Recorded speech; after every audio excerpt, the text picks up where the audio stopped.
Our cafe is the kind of frontispiece as Magnus described.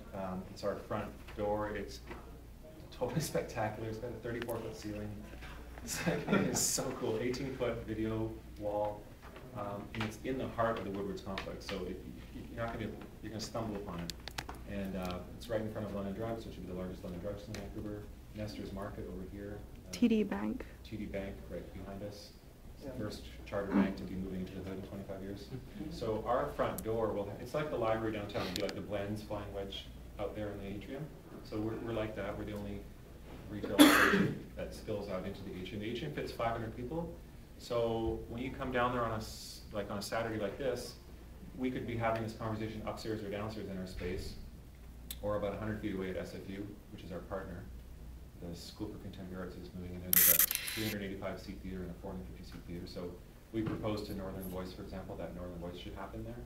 I think it's going to happen at UBC one more year, but we can handle a conference of 500 people. National Film Board is next door. The atrium is 500 people.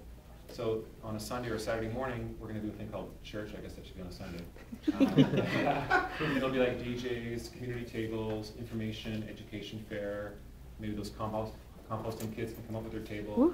And mingling, cross-cultural, interfaith, community celebration, green, sustainability. So that's the thing that will kind of that builds community, brings people out, come in a coffee shop, hang out, go inside, hang out outside. So animating this public space. And so that'll be, the Woodwards complex is way late. So we thought we'd open in September, and then we thought we'd open in November, and then Olympics, we made a deal with the Olympics to do some kind of a major media arts festival, and they just backed out last week because they're getting nervous, and we know we'll be open for the Olympics, but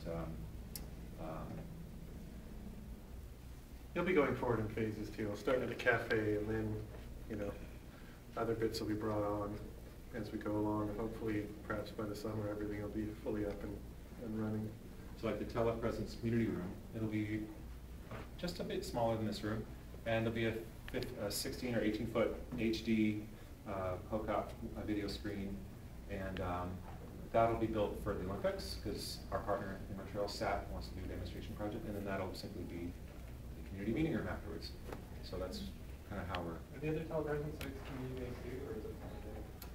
They're like V2 in Rotterdam. Right. So they're like media centers that evolved out of, often in Europe, media centers evolved out of squats. People who are doing technology projects, and they kind of, now 20, 30 years later, they're established, they're the leading media arts centers in the world. So some of them they're more like that.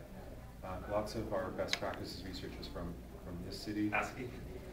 ASCII Labs. So they're more geek-oriented facilities. Ours is a bit more, see, we have the luxury and the burden of not having any history, so we're deliberately planning W2 like 2009. What would a Web 2.0 community center look like? So it's a beautiful luxury we've got to be able to plan this, but it's also a burden because we actually have no 20 years of video history. So we rely on his expertise around the radio station. Sorry. Thanks all this. We've got a film screening on Wednesday. If you want more information, you can go to our website, www.creativetechnology.org. You can join. It's a Ning site, so you can join the community and get more plugged in and find out more about what's going on. Thanks for coming out. We also have we have a job posting. We're hiring a community media art project coordinator, $18.50 an hour. And a posting here. I'll put some over here.